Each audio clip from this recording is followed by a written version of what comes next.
Welcome to Inside 340B Report, an insightful conversation between 340B Report's editorial team on the key issues affecting the 340B drug discount program, the nation's second largest government drug program.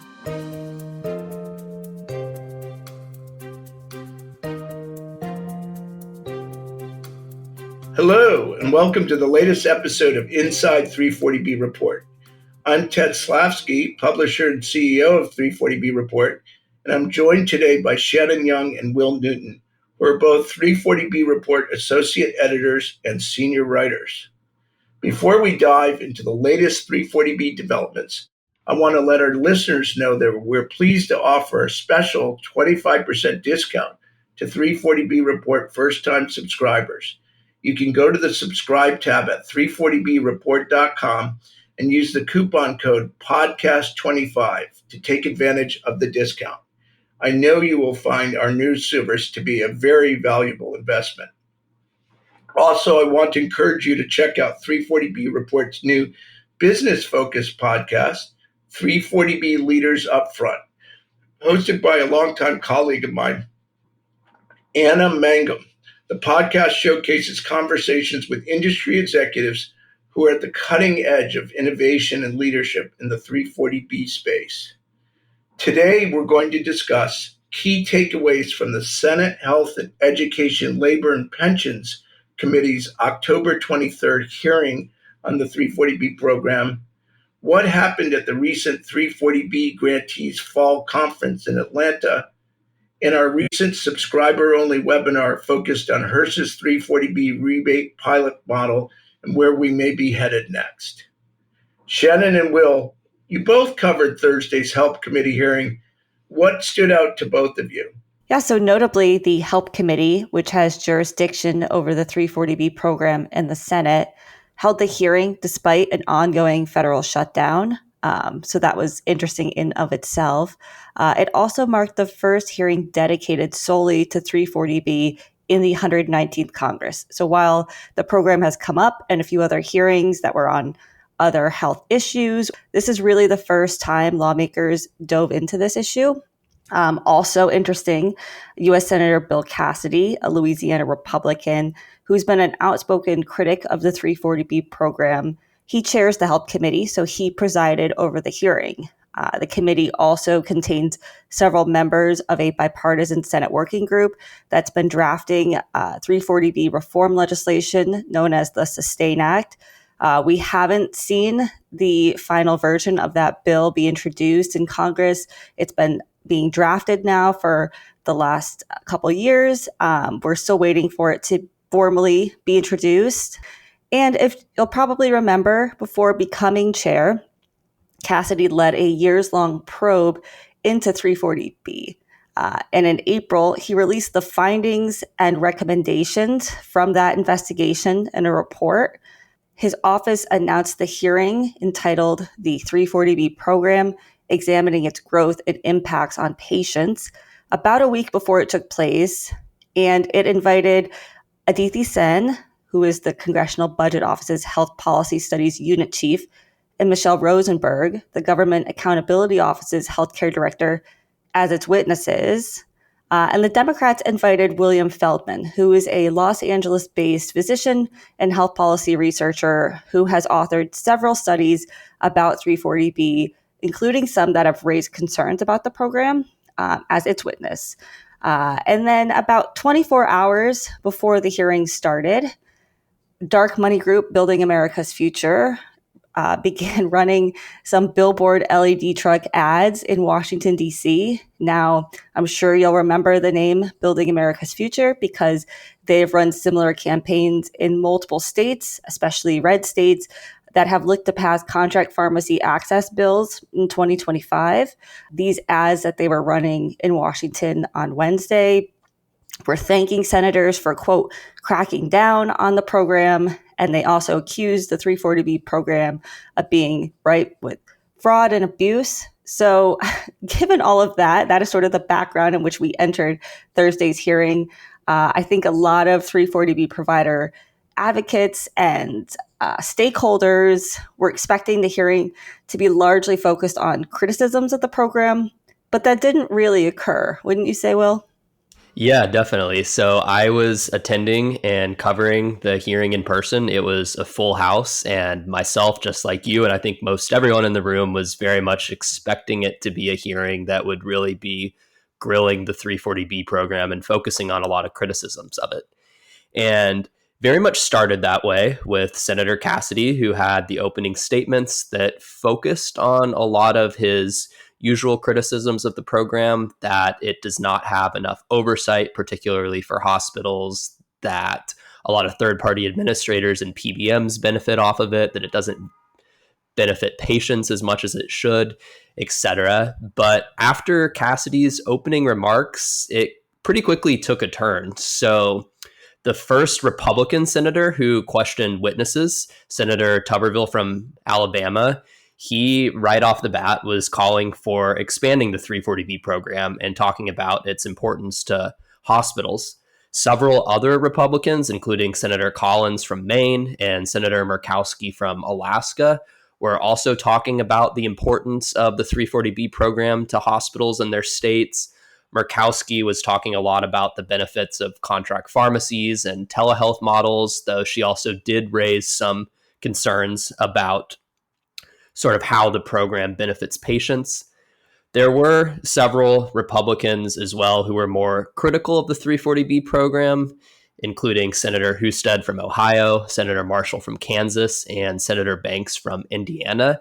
But there was not necessarily sort of consistent messaging across the party, and not that many were echoing Cassidy's very specific criticisms.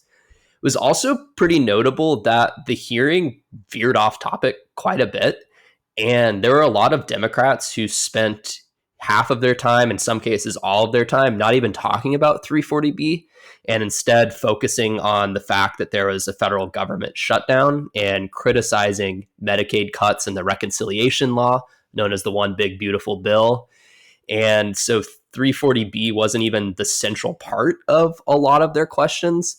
This even happened some on the Republican side. Senator Hawley from Missouri, for example, he did not mention 340B once and spent almost all of his time grilling the drug industry, talking about most favored nations policy, criticizing drug advertisements, etc.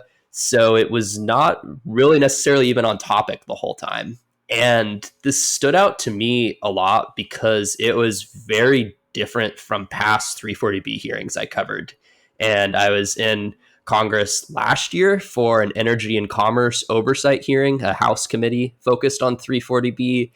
And that was totally different because it was focused on criticisms of the program from the Republican side. All lawmakers were pretty consistent. They were on message politically, hammering the same points. There was some pushback from Democrats, but it was largely sort of what you expect, where it's more partisan talking points aligned, etc. It just wasn't happening here. People were kind of all over the place. There were a lot of defenders from both parties, so pretty unexpected. I would say the final thing quickly that stood out to me a lot from covering this was there seemed to be a lot of momentum for the Sustain 340B Act, which Shannon mentioned earlier. So multiple members of the group of six were in the committee. They all talked about how their legislation was making progress, that it would address a lot of these things, including transparency, some protections for providers, codify program intent, look at the patient definition, etc. A lot of those big issues. And it was also pretty interesting because Senator Cassidy seemed to express a lot of interest in that bill coming forward to the committee and them going through that.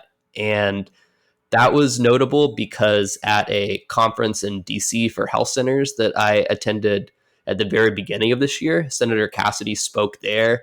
And it really seemed to me like he was suggesting he wanted to put forward his own 340B legislation that might have been different from the Sustain 340B Act. So I thought it was interesting to see him sort of endorsing the idea that that committee would put forward the legislation that the Senate would look at there. So a lot of pretty interesting, unexpected stuff Ted, I know over your years, you've sat through, attended, watched so many different 340B hearings on Capitol Hill. What stood out the most to you about this past one in particular? I think it was. I think both of you, Shannon and Will, are right that I think the provider advocacy community was preparing for the worst and hoping for perhaps a standoff or neutral 50-50 result. But I would say that it actually went much better for the providers than anyone expected. The fact that I looked at the Republican members who often are critical of 340B, at least in the U.S. Senate, and about half of them said very, very positive things about the program and their hospitals, and about half of them were more negative and more concerned about the program. So I think that does indicate to me that there will be some momentum for the sustained 340B Act, which we've been all waiting for a long time now. My sources say that bill is going to be introduced later this fall, and that it is likely to address a number of issues, but it may not address things like the rebate program, the pilot rebate program, and maybe a few other items that are where they can't get consensus among the stakeholders who are actually advising them, which are largely a group of various hospitals, health centers, and pharmaceutical companies who are trying to come to some sort of consensus on topics that where there is more support. So I do expect the Sustained 340B Act to actually get introduced, but don't expect it to address every topic. I do think it will address contract pharmacies, and it will address a number of the other tough issues like patient definition, but maybe not some of the other ones where there is not consensus among the various parties. So stay tuned for that. I also thought it was interesting, Shannon. Great job on that story on the Building America's Future and the billboards. Apparently, the billboards continued to drive around on Thursday, the day of the hearing. I was told by one lobbyist who attended the hearing and was driving back that she was in the back of one of the trucks that had a billboard and had to read that sign for about 20 minutes on her way back to her office. So they certainly did not stop their activity. And it sounds to me like Building America's Future, which is a dark money group, people don't know who funds them. One would think it's the pharmaceutical industry. They had some very, very harsh and unfair attacks that they were using in state capitals. This one seemed more nuanced and a little bit more measured in their comments, just calling the program, describing it with the usual fraud, waste, and abuse that we hear in Washington is nothing compared to, it's tame compared to the more hot button cultural issues that they were accusing 340B of creating. That was sort of another thought. Yeah, Shannon, that was really good. Just want to get your thoughts on sort of the activities of Building America's Future and maybe why they may have changed to a less harsh tone now that they're in Washington. Yeah, I mean, what I thought was interesting was that the ads were thanking senators for, quote, cracking down on the program when, as we know, there really hasn't been any congressional action yet on 340B for a while now. And so it seemed almost like it was, maybe like a light threat of some type or, sort of a, hey, don't forget to crack down on this. You've got this hearing coming. So I just thought it was a really interesting way to put this message out there. Again, when the Senate really hasn't done anything on this topic for a long, long time. So we will see. Obviously, this is what we're seeing happening publicly. I can only imagine the lobbying that's happening behind the scenes here on Capitol Hill. But yeah, it was a very interesting tactic change. It sounds like a little bit of wishful thinking, right? They're hoping that the senators will, quote unquote, crack down on the program. And certainly Senator Cassidy is taking a lead on that, but I'm not sure if he's going to have consensus. And it doesn't look like he will have consensus from his own party, let alone the Democrats, on that initiative. So thank you, Shannon. Yeah, of course. And before we continue, let's take a moment to hear from one of our great sponsors.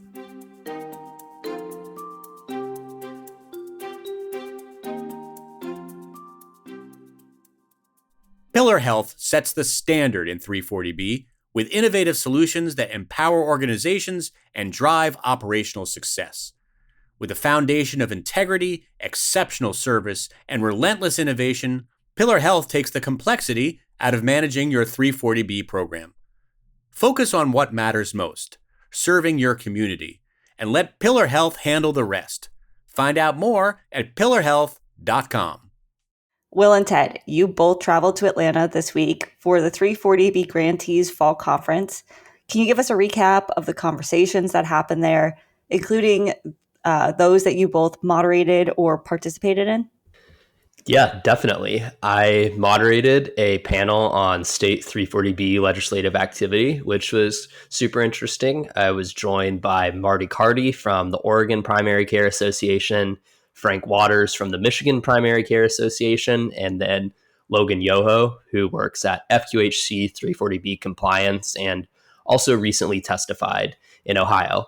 So all of these panelists were from states that have had and are having very active 340B legislative battles over both contract pharmacy and reporting bills. And they were talking some about their experiences forming alliances with other trade organizations in their states, sort of the relationships between primary care associations and hospitals, when pharmacist groups had also been involved. And they're also really hammering home the importance, in their opinion, of well before any 340B bill is introduced, making sure that they've educated lawmakers about their position and about the program, because they've said, and I mean, we've covered this extensively with Building America's Future and other groups, right, that there does tend to be a lot of misinformation about the program. So it's for sure interesting hearing how they dealt with that. I think outside of my panel, the one thing from the conference that stood out to me the most was some concerns among providers there that the 340B program could be used as a potential bargaining chip in all of these conversations that are happening right now between drug manufacturers and the Trump administration.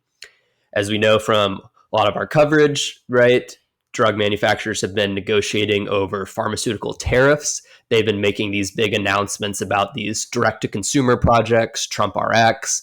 They're also negotiating about investments in the U.S. and the most favored nation policy that the Trump administration has been pursuing. And a lot of these agreements seem to sort of try and alleviate pressures that the administration is putting on them, whether it's most favored nation pricing and lowering prices there, or they're trying to avoid pharmaceutical tariffs.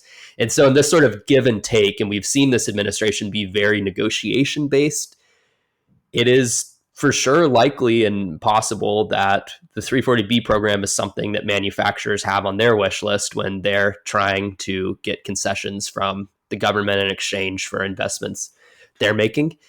And so I think there was some provider concern that 340B could be actively discussed, but there wouldn't really be any providers at the table to sort of defend their position on the 340B program. And so that was something really interesting to me. I mean, it's for sure being brought up behind the scenes. So that's something that we will all really be focusing as well on our coverage. And then, Ted, I know you were also there. You were involved in a lot of conversations. You moderated a panel too. What were your takeaways? Sure. I thought the Grantee Conference was fantastic. It was a nice turnout of about 500 or 600 attendees from the grantee world. It was great to network with everyone, and people are definitely concerned, as you mentioned, about the rebate model and the potential costs, higher costs it's going to be for providers to purchase their drugs up front. A lot of concerns also, as you mentioned, about these deals being cut with the Trump administration, where it's just the drug industry and the Trump administration together without others present.